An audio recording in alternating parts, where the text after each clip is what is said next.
Craig Smith Coaches Show right here on the Aggie Sports Network from Learfield IMG College. Excited to bring you one final Coaches Show, as so much to talk about as we break down the Aggies now as an 11 seed going on into the NCAA tournament, as the Aggies have punched their ticket and they are set to take on Texas Tech coming up on Friday.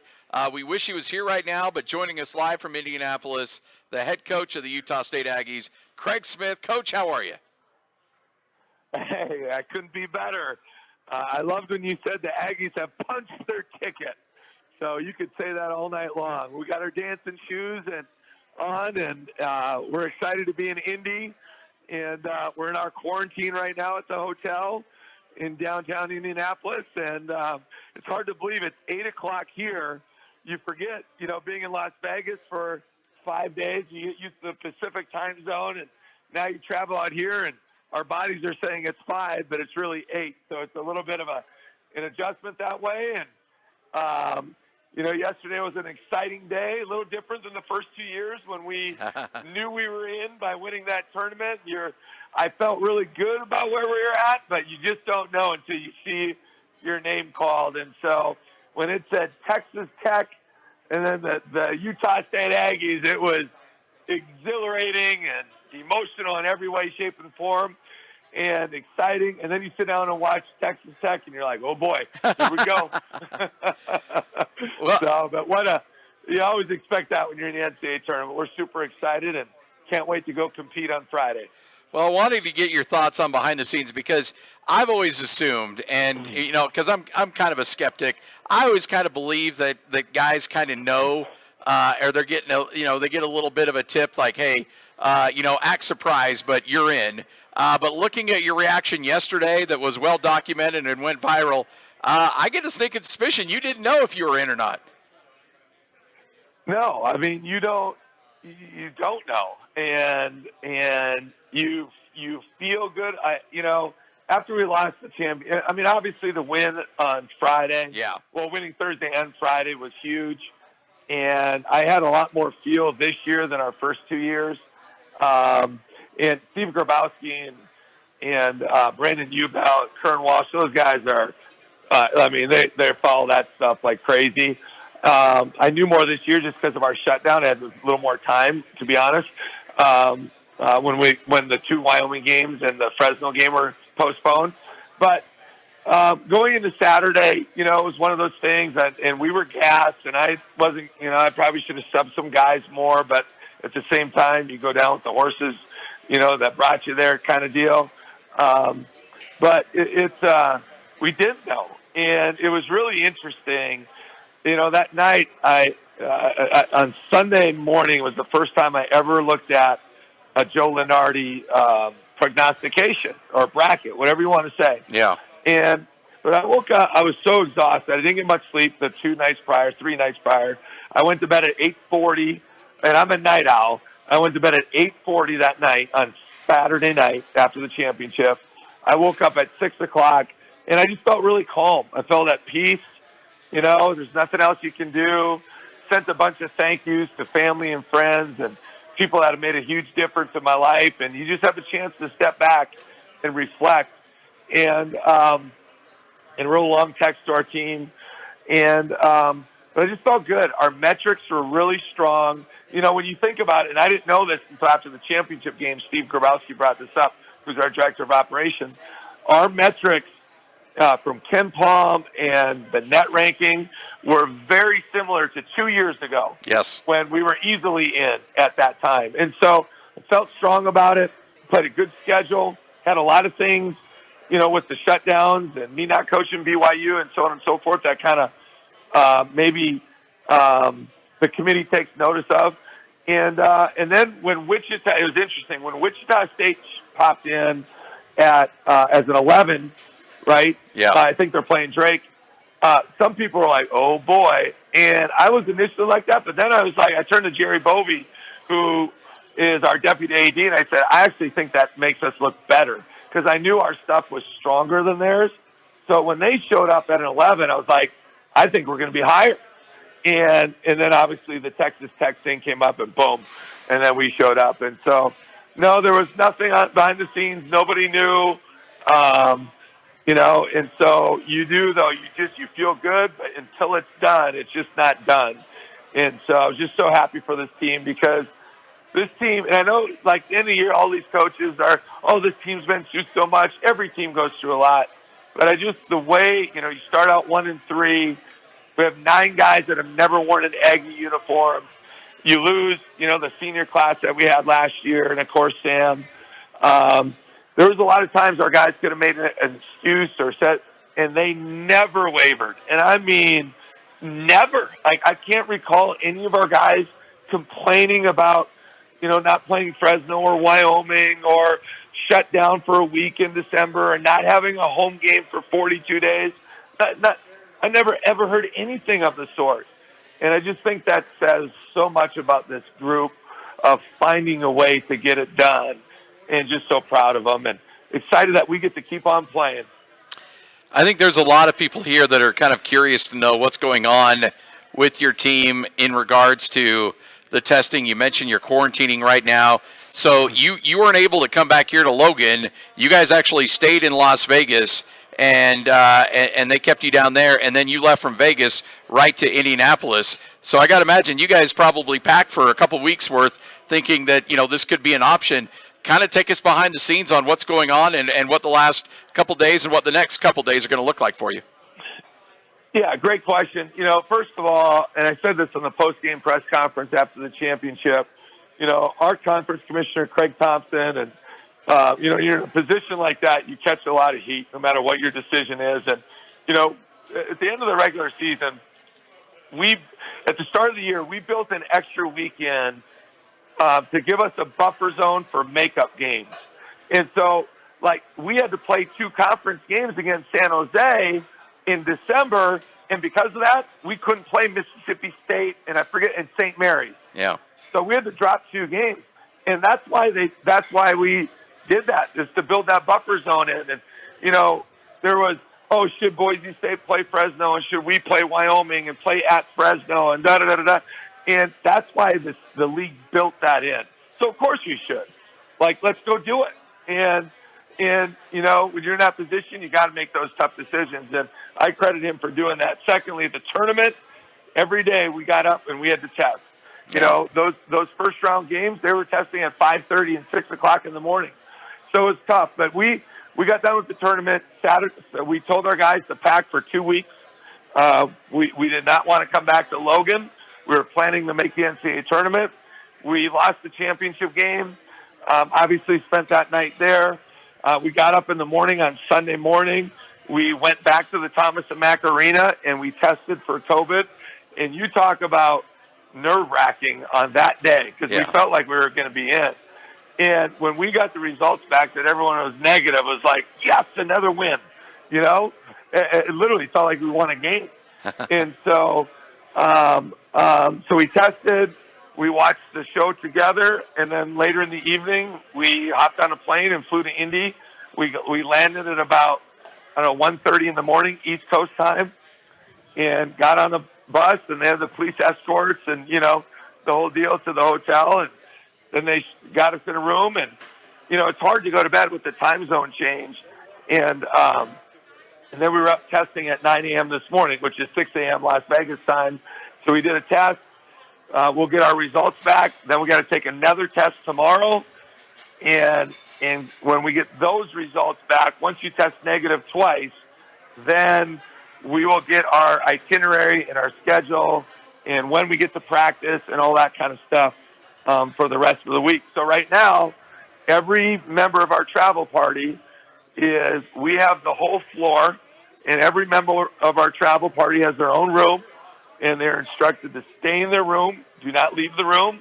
They actually bring bags of food at designated times, 4 times during the day. And, we just got off a team Zoom call just to kind of keep our guys in the loop of what's going on, did a very brief kind of intro of Texas Tech and the mindset that's going to take, and talk about the tickets and all that kind of stuff. But it's an interesting process. There's a ton of teams at this hotel, and everybody's on quarantine until you pass the COVID test twice. So just, in my work with the Jazz a little bit, this sounds really like what the first few days were like in the NBA bubble, where you go into a hotel room and you're not allowed to leave that room. They'll bring everything to you, but you can't leave that room. That sounds they're not messing around there in Indianapolis. No, they're not messing around. We got on a plane and we got on imagine a commercial jet. Yeah. Right? Where, I don't know what, but it's a commercial jet with the seats with, you get 3 seats on each side. So 6 seats in a row. And I don't know how many, I think it sat 170 people and we had, like 30 people.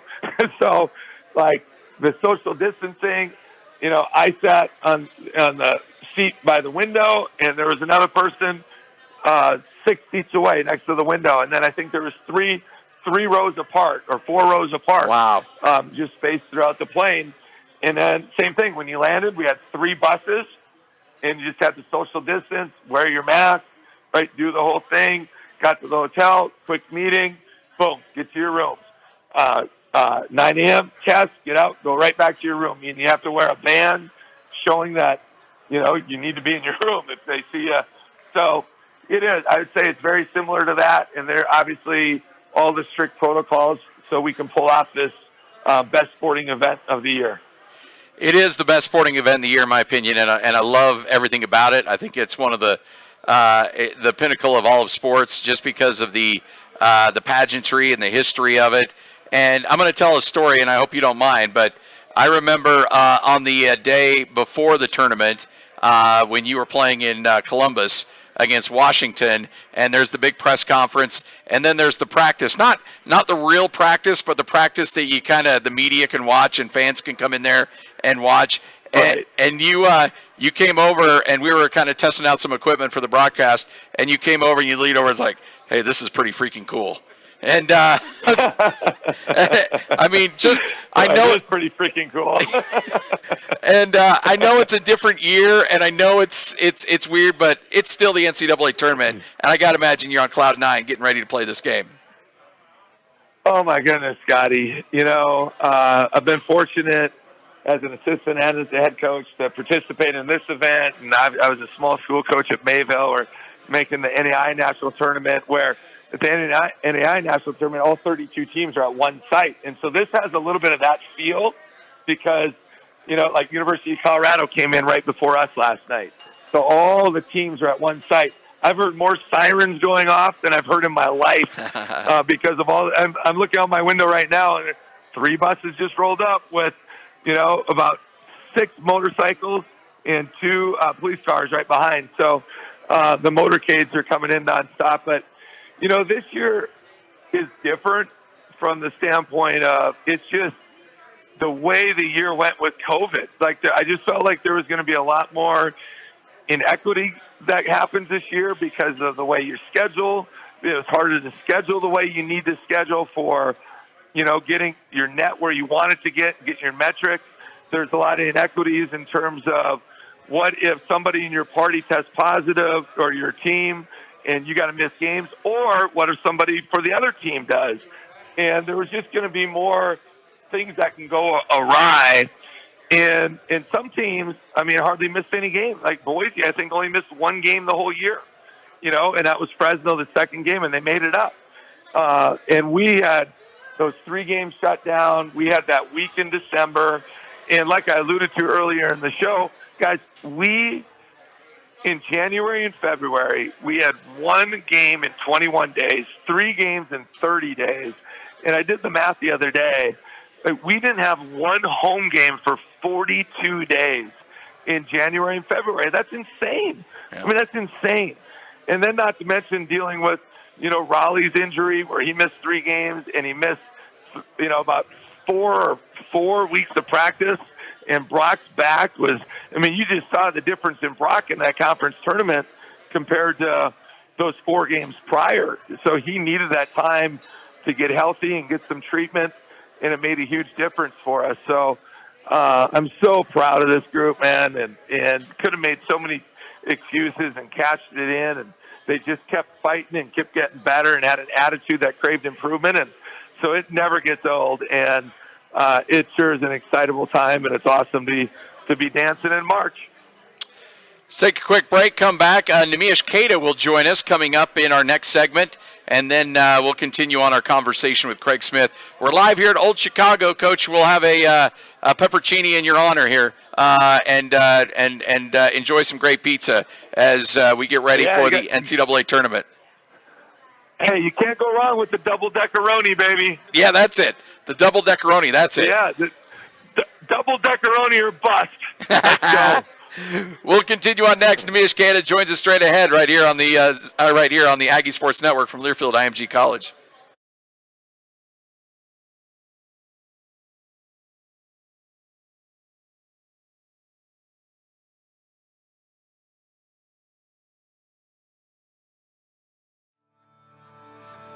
Staker Parson Companies has built a preferred source for sand, rock, and landscape products, ready-mix concrete, asphalt, paving, and construction services in your community for over 65 years. From the parks you play in to the roads you drive on, you can count on the Staker Parson team to deliver quality products and projects safely, timely, and efficiently. For more information or career opportunities, visit stakerparson.com.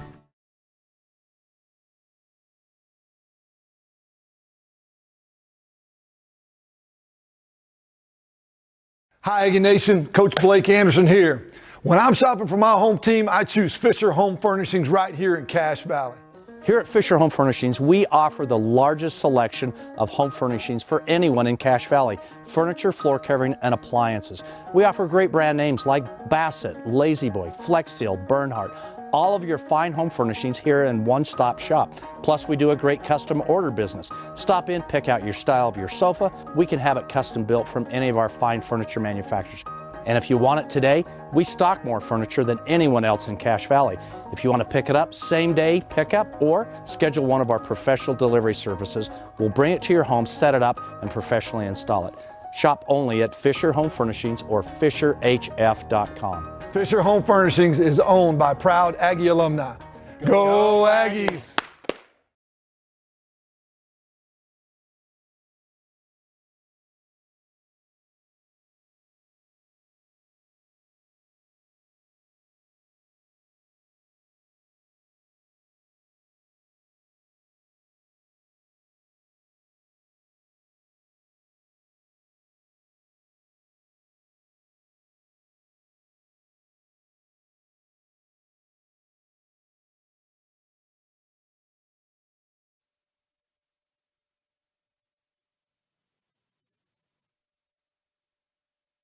But also Neemias Queta, kind enough to join us from Indianapolis. Neemi, how you doing, man? I'm great, man. How you doing? I'm doing well. Are you bored there, stuck in your room all by yourself? I mean, the video games been taking care of me, watching some TV shows and doing homework, but I'm still a little bit bored. Well, let's talk about the NCAA tournament. I mean, you had 9 block shots in a game against Colorado State.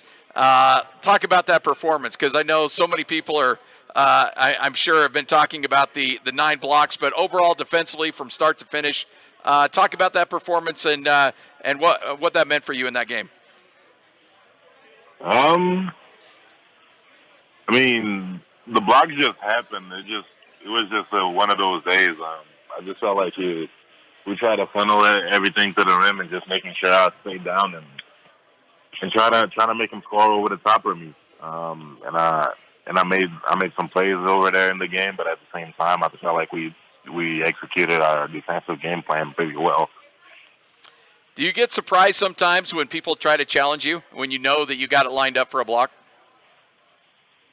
I mean, sometimes, yeah, well, because of the positioning I'm at, and just how our defense is set up. But at the same time, they probably don't know. They probably don't know our game plan. So yeah. Coach, when you look at that game against Colorado State and overall Neemi's performance for all 3 games, talk about what he meant to this team and just how great he was down there in Las Vegas. Neemi's a game wrecker. I mean, he is a dominant force on both ends of the floor, and I'm just so proud of him. And how far he has come, and he's a tremendous person, unbelievable player. And, I think it all started this summer for him. Obviously, he's been a heck of a player his freshman year and sophomore year coming into this year. But, he had that setback with his injury, and people don't understand. He went through a lot with that injury, and then he put on some good weight, so it took some time to get it back, and had the minor setback against Florida where he just got hit right on that, just above the knee. And he didn't hurt it further. It's just a bad bruise, like a serious bruise. And then he came back about 4 games later, and takes time to get in shape. You don't do anything. I mean, he works out and stuff, but not in basketball kind of. And then he really hit his stride, I thought, the last 3 weeks last year. And that was the big reason we won the conference championship and beat the number 5 team in the country. And, Nemi decided with COVID to stay here, to stay in Logan, to stay at Utah State, to just commit to basketball, commit to getting bigger, faster, stronger, more fluid, more mobile. And it's easy to see. Anybody that knows anything about basketball and has followed Nemi over the 3 years, he has taken his game to a different level. He's so agile. His instincts are incredible on both ends of the floor. And I've always said this about Nemi. Nemi's incredibly bright. And you say something to Nemi one time, and that thing just is locked in his head. He does not forget it. So whether it's a scouting report or something with skill development or his feel, I go to Nemi all the time. Hey, what do you see? What do you feel? And he has just amazing intelligence, period, but just incredible feel for the game. And those are the measurables that not everybody sees unless they're with him every day. Nemi, when you're growing up overseas, did you was the NCAA tournament, was it something that you watched a lot, or was it more about the NBA? What was it about the basketball that really got you hooked? I wouldn't necessarily watch the NCAA tournament, but I would wake up every morning. Whenever it would happen, I would wake up and see some highlights, see some players going off for it, and see some.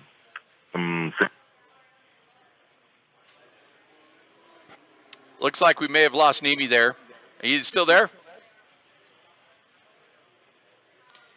Eric, We'll go. yeah, Eric, I will go double. yeah, we'll go see earlier as well. Yeah, we'll go see if we can get him back on the line. But Coach, I wanted to talk a little bit about his progression, as you mentioned, from year 1 to year 2 to year 3, and I think you hit it right on the head. His ability, because his first year, I don't think he gets over here until August or September, and then the second year he dealt with the injury. This was almost like the first full off season that he had to really grow and develop here in Logan as an Aggie, and you can really tell the fruits of the labor there.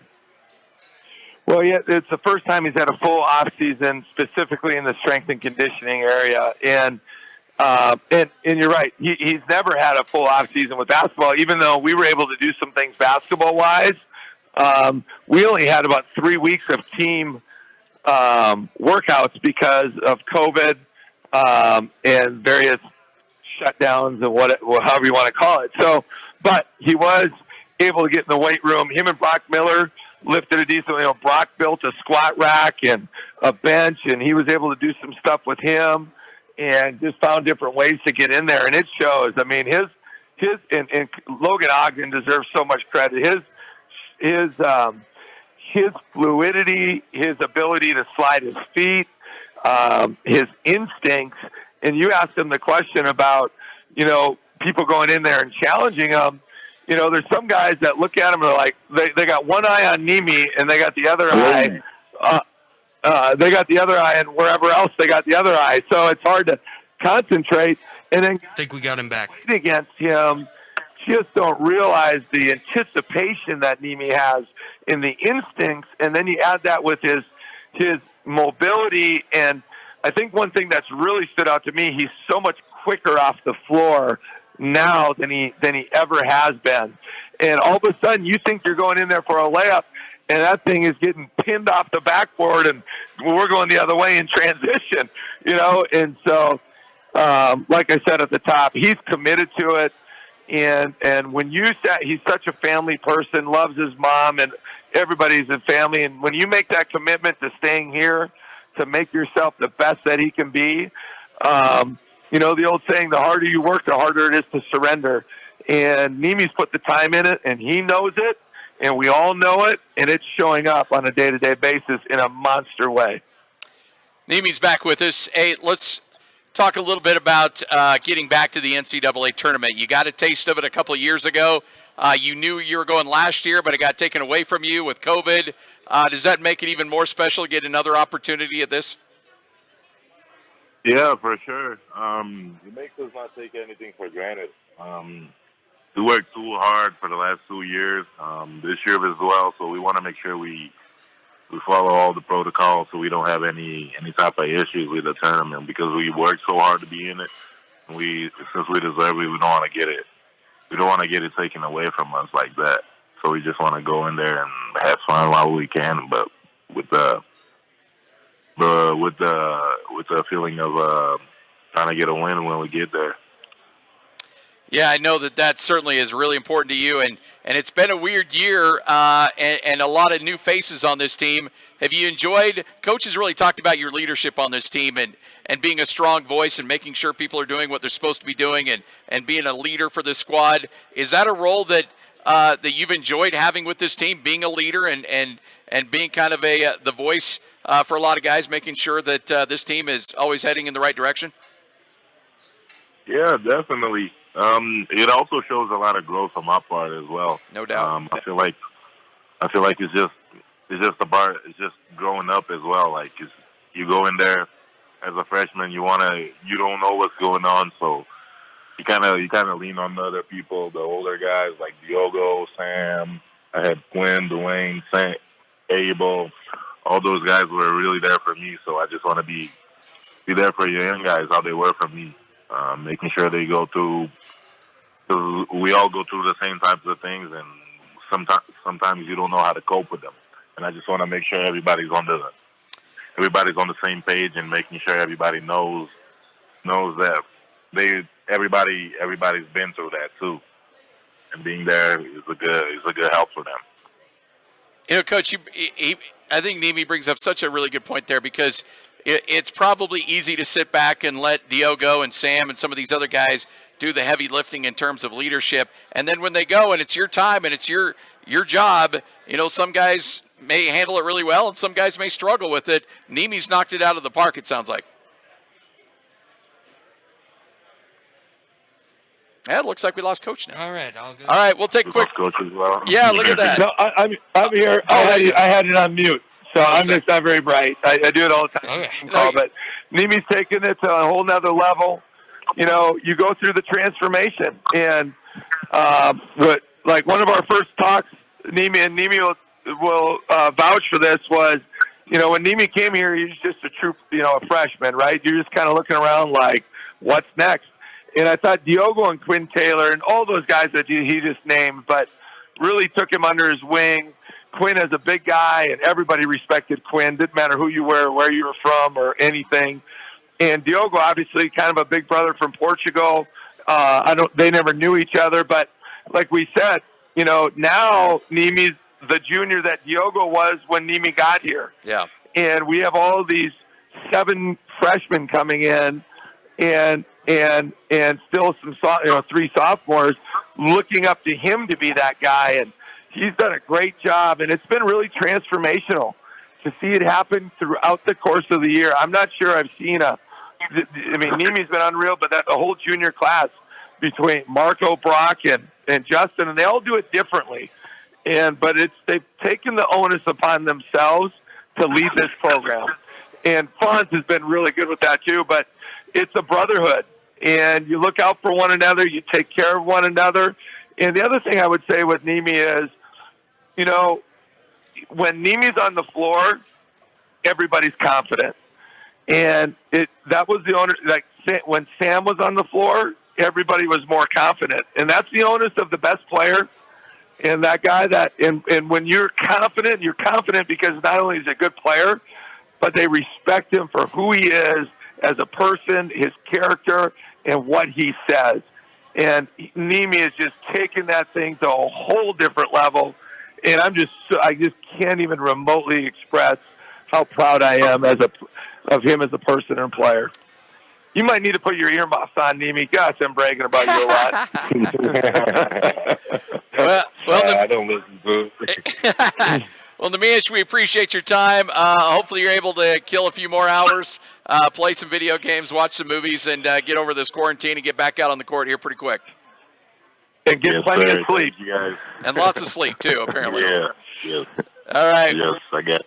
We'll continue on with, hey, appreciate it, Neemi. We'll continue on with the Craig Smith Coaching Show. We're live here at Old Chicago.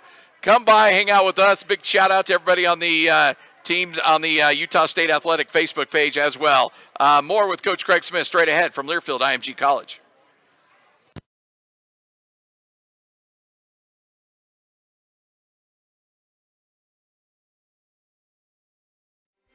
Over the years, we've made memories on the field, on the court, around the track, and in the stands. Together, we have celebrated championships, records, and winning seasons. It has been a year since Sam hit the shot, and things have been quite different. New protocols, limited games, limited fans that have caused frustration and disappointment. But our student athletes have been Aggie strong. Strong in the classroom, strong in the weight room, and strong against the challenges they have faced. But now, we need your help. We are facing our largest revenue shortfall ever. For years, our department has benefited from the generosity of alumni, family, and friends to help our student athletes reach their goals. Now the need for philanthropic support is higher than it has ever been before. Be Aggie strong by making a donation of any size.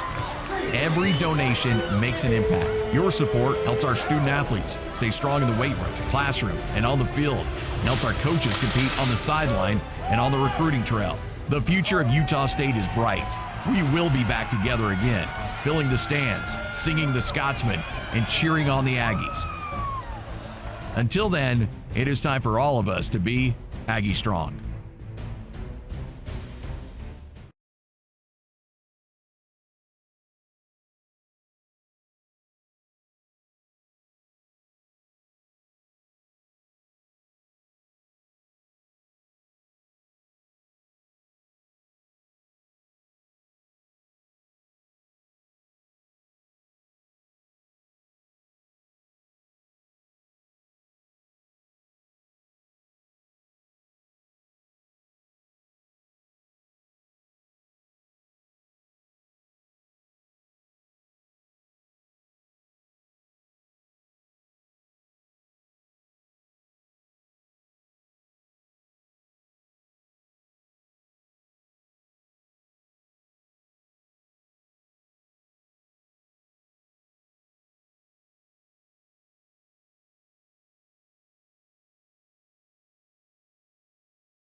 Got a good crowd out here tonight to get you ready for the NCAA tournament. Remember, this is a great watch party, too.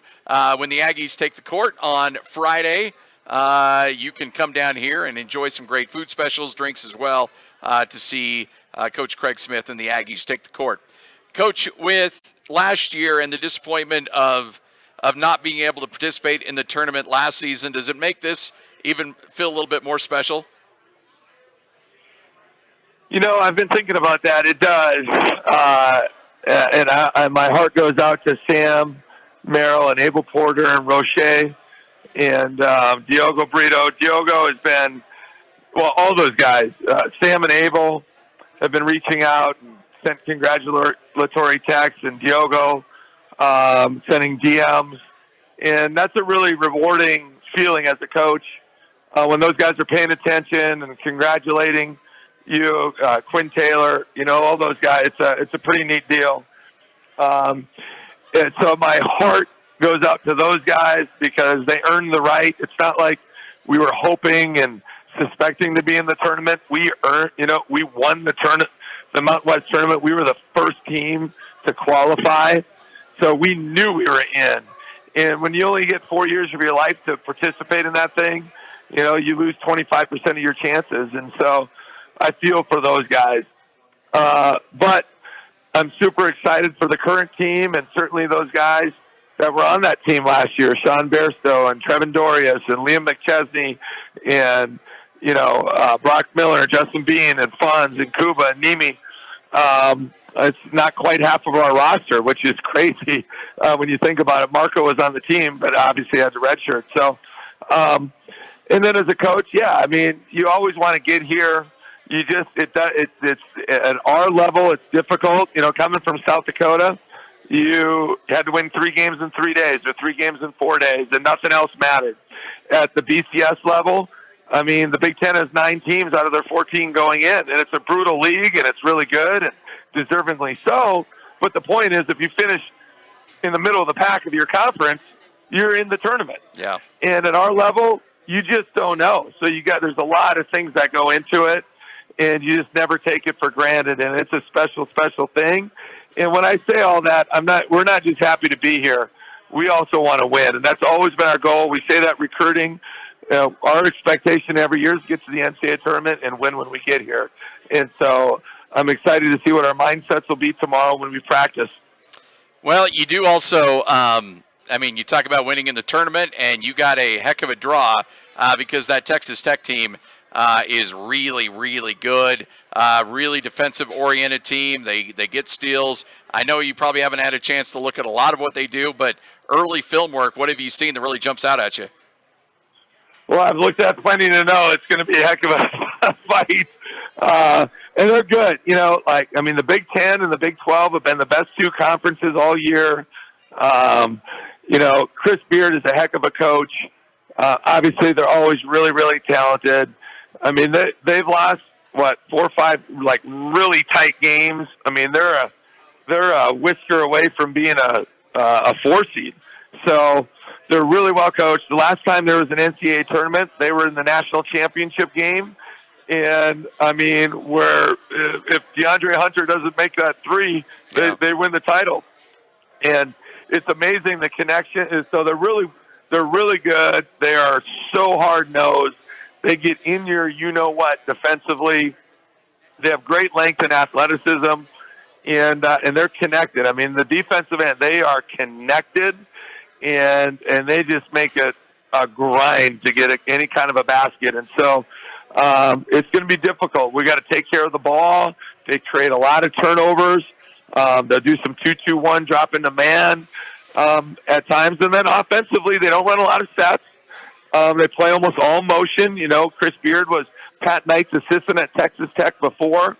So the kind of that Bobby Knight coaching tree where it's a lot of motion, not a whole lot of set plays. They're really connected offensively, really share the ball, get a lot of easy baskets off of back cuts when you lose stance and vision. And so, and they play like a bunch of junkyard dogs. So I know they'll be ready to play. Chris Beard, real quick story. Matt Mooney was a really good player for us at University of South Dakota, 2-time All-League guy. He transferred to us from Air Force and turned down a lot of other people. And we tried to get him to South Dakota. Or to Utah State as a grad transfer when we left, and he just thought we'd be rebuilding. We were picked 9th, and he wanted to go to a place where he felt like he can for sure make the NCAA tournament. And he went to Texas Tech, and so Chris and I got to know each other specifically through that recruiting process, and he's been great to us. He's an unbelievable coach. Matt Mooney loves him, and we love Matt. So I know they do a great job, and we're looking forward to a great battle on Friday. Yeah, no doubt about that. You talk about the turnovers. Do they press a lot to force those turnovers, or is it in the offense? How are they generating those turnovers? I wouldn't say that. They do press some on made baskets, of course, more of a 2-2-1, kind of like 2-2-1, some man, not quite to the extent that VCU does, but they're not crazy aggressive against it, but they're big and long, and they put their four-man at the top, and they create problems. But it's mainly in the half court. They just, I mean, I don't know. They're as good as I've seen. And they just really flow to the ball strong. I mean, they are going to get into you, and when they're going to force baseline, and when you start driving, I mean, they're going to sell out to the ball, and so you got to make good decisions. And it's easy to say that, but it's a lot harder to do that. And we got to be better with that. We had San Diego State's an excellent defensive team, and obviously we were able to beat them twice in the regular season, and then unfortunately we lost the other night. But every year we go, they're very similar to that. They really flow to the ball. They stunt hard to the ball, and you got to make quick decisions. And unfortunately, and I think there was a lot of factors on Saturday afternoon, but we struggled with that. And I had a couple of really bad, catastrophic ones while I thought we were making a run in that second half that really hurt us. And it was a little bit of everybody. It was Bean, it was Neemias, it was Raleigh, it was Marco. It was a little bit of everybody. And so we got to get better at that. We got to be able to tighten that up. And when you have some experience at the guard position, sometimes that'll happen. So that'll be a monster key because they are just so active and so athletic. And what seems like an open space or an open man, those holes close a lot quicker, against a team like Texas Tech. I'm looking at their size, and, Mac McClung's 6'2", but other than that, it's 6'6", 6'7", 6'7", 6'6", 6'7". Is that a team that is going to switch you 1 through 5? Yeah, they're aggressive that way. So McClung's not real big, and their centers aren't real big. Yeah.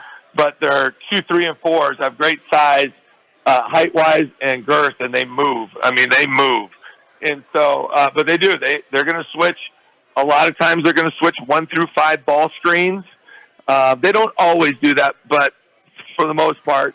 And then they'll do a lot of switching on the perimeter. So you go set a down screen, they switch that out. You go set a flare screen, they're going to switch that out. You go set a back screen, they switch that out. So you just got to be really active. You got to be on point. Those windows are tight.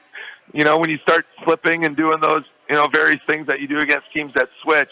And so they have that versatility, up and down their lineup. So their 5s aren't super, super big, but they are very, very mobile and strong and move obviously very well. So got to take care of that, and then a lot of teams that switch, they'll jump those switches.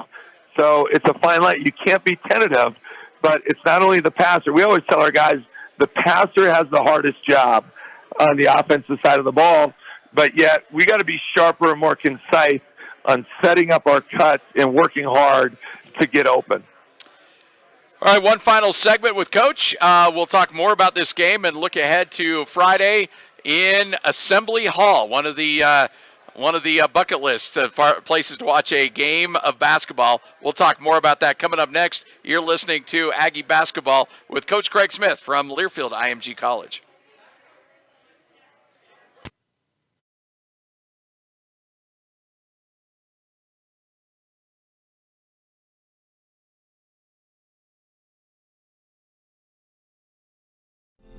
From humble beginnings in 1952, Staker Parson Materials and Construction has grown to become one of Utah's leading building materials businesses and the preferred source for quality sand, rock, landscape products, ready-mix concrete, asphalt, paving, and construction services.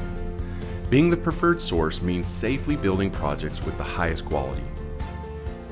It means presenting the best opportunities for our employees and offering timely delivery and exceptional customer service every time. Being the preferred source also means supporting and building our communities and local economies. You see us every year at Peach Days and at other local events.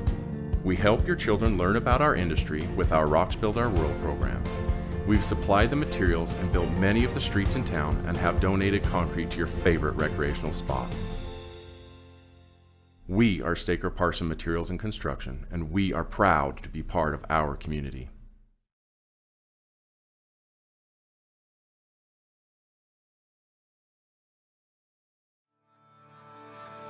Staker Parson Companies has built a preferred source for sand, rock, and landscape products, ready-mix concrete, asphalt, paving, and construction services in your community for over 65 years. From the parks you play in to the roads you drive on, you can count on the Staker Parson team to deliver quality products and projects safely, timely, and efficiently. For more information or career opportunities, visit stakerparson.com.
Basketball from Learfield IMG College.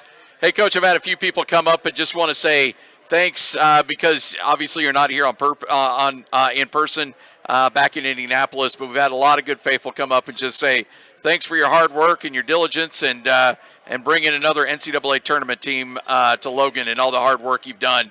It certainly hasn't gone unnoticed, and a lot of fans just want to say thanks for what you've been able to do this year.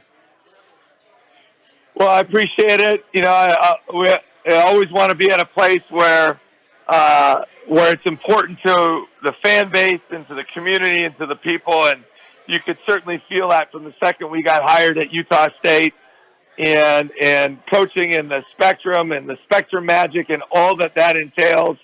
It's just an amazing place to live and to coach, and a community to be a part of. We're fortunate that we have a lot of really good young men and players that have believed in us and what we're trying to do here and want to keep this thing going. We have a heck of a coaching staff. You know, I say it all the time, but the head coach gets too much credit, too much blame. We have an amazing staff of great people and their families and all that goes into it. And there's a lot of sacrifice, especially this year. There's a lot of sacrifice and some discipline that, you know, maybe you got to do things that other people can't, aren't willing to do, or there's things that we just can't do to help make sure we're available for our players and just with COVID and so on and so forth. So, and I love the coaches show, and Scotty, thank you for everything that you do. And Aggie, hopefully he read the book and got that completed. That book would take me about 3 years to read, but it's just a great place. And I wish I could be there, but I'm glad I'm not, because that means I'm here. So it's been a great journey, and we want to keep this thing going for the long haul. I know you're a historian of the game, and obviously I think all of us grew up watching Bobby Knight there at Assembly Hall. You excited to be able to coach a game in one of the more historic venues in college hoops? You know, it's funny you say that. We just, like I said earlier, we had a team Zoom call, and there was, 5 or 6 venues that we could have played at. And how fortunate are we to play in Assembly Hall? It's about an hour drive from where we're staying. But, when I was an assistant at Nebraska, we played there twice, and we were telling the guys the history and the tradition that Assembly Hall holds. It's incredible. And Brandon Ubel, who's our graduate assistant, played at Nebraska, and we played there. And I said to Brandon, it's one of the best arenas in the country. And you feel that tradition, but it's also just a unique vibe. It's one of the loudest arenas.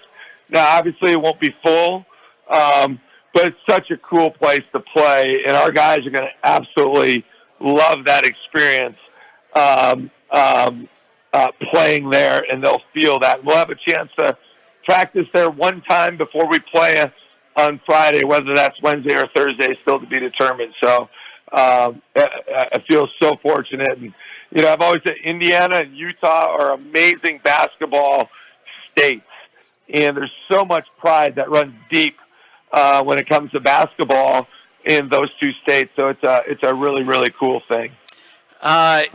You're playing in essentially 9:45 a.m. Mountain Time. Now, you guys will be there for a week, and hopefully your bodies will adjust. But I've heard, especially football coaches, say it's not a problem playing late. Those late games doesn't affect the body, but sometimes early morning games do. Is that a concern at all? Yeah, that's why I said what I said as Neemi got off the call. Not because Neemi has an issue going to bed. Yeah. It's just that was a part of the focal point with our team on the Zoom call, because I know what it felt like last night. Like, you land at 1:30 and you have adrenaline. You're naturally going to. I didn't go to bed till 4:45 Eastern time, which is 1:45 in Las Vegas. And it wasn't like I was trying. I just couldn't. And then you get up to test at 8:30 or whatever, and you just feel like you got hit by a truck. And it is. You know, I love football. It's hard for those West Coast teams to go east and win when they're playing, you know, at the 11 o'clock game, you know, which is 10 a.m. for them, and you're getting up for a pregame meal at whatever time. And we really tried to emphasize to our guys, you got to work to get to sleep. Don't take naps when you don't need to take a nap.